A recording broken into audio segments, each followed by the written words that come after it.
युती झाली तरी भगवा आणि युती नाही झाली तरीच भगवा। आगामी स्थानिक स्वराज्य संस्थांच्या निवडणुका लढवायच्या या महायुती म्हणूनच लढवायच्या आहेत असे आधीच राज्याचे मुख्यमंत्री देवेंद्र फडणवीस यांनी जाहीर केले। त्याचप्रमाणे दोन्ही उपमुख्यमंत्री एकनाथ शिंदे आणि अजित पवार यांनी देखील तशी घोषणा केली। पण तळ कोकणात तिन्ही पक्षांची तोंडी विरुद्ध दिशेला पाहायला मिळत आहेत। रत्नागिरी जिल्ह्यात देखील शिवसेना आणि भाजपमध्ये मतभेद निर्माण झाले असून भाजप स्वबळाच्या तयारीत आहे। याच पार्श्वभूमीवर शिवसेना उपनेते व पालकमंत्री उदय सामंत आणि गृहराज्यमंत्री योगेश कदम यांनी मोठी घोषणा केली आहे। त्यांनी महायुतीत कार्यकर्त्यांना न्याय न मिळाल्यास आमचा मार्ग वेगळा असेल असा भाजपला इशारा दिला। यामुळे सध्या कोकणात राजकीय खळबळ उडाली आहे। चिपळूणमधील अतिथी सभागृहात रत्नागिरी जिल्हा शिवसेना कार्यकारिणीची बैठक झाली। यावेळी दोन्ही नेत्यांनी ही घोषणा केली। यावेळी महायुतीच्या वतीने आगामी स्थानिक स्वराज्य संस्थांच्या निवडणुका लढवायच्या आहेत। महायुतीचा निर्णय नेते व शिवसेनेचे अध्यक्ष एकनाथ शिंदे घेतील। मात्र जिल्ह्यात सन्मानजनक युती झाली नाही तर सन्मान कसा मिळवायचा हे आपल्याला ठाऊक आहे। कार्यकर्त्यांना न्याय मिळणार नसेल तर प्रसंगी आमची स्वबळाची तयारी आहे। एकतर्फी निवडणूक जिंकण्याची आमची ताकद आहे।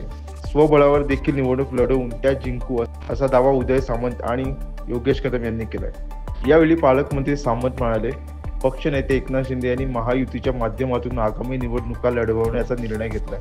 त्या संदर्भात आपण भाजप पदाधिकारी राष्ट्रवादीचे आमदार शेखर निकम यांच्याशी बैठक केली आहे। आजची जिल्हा कार्यकारिणी सदस्य नोंदणीसाठी होती।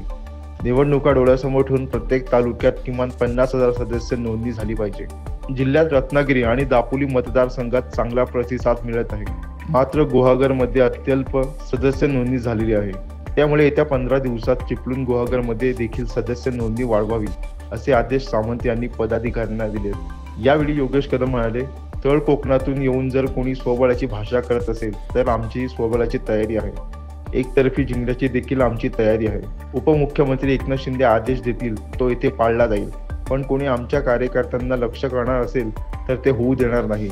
आता आपण गुहागर आणि चिपळूण मतदारसंघात लक्ष घालणार आहोत। चिपळूण आणि गुहागर मध्ये देखील आपले आमदार असायला हवेत। तिन्ही मतदारसंघात जास्तीत जास्त सभासद नोंदणी होईल। आपल्यावर झालेल्या आरोपावर बोलताना ते म्हणाले, अनेक शिवसैनिकांचे आपल्याला फोन आले व आपल्या पाठीशी असल्याचे सांगितले। दरम्यान शिवसेनेच्या भूमिकेवर तुम्हाला नेमकं काय वाटतं? तुमची प्रतिक्रिया आम्हाला जरूर कळवा।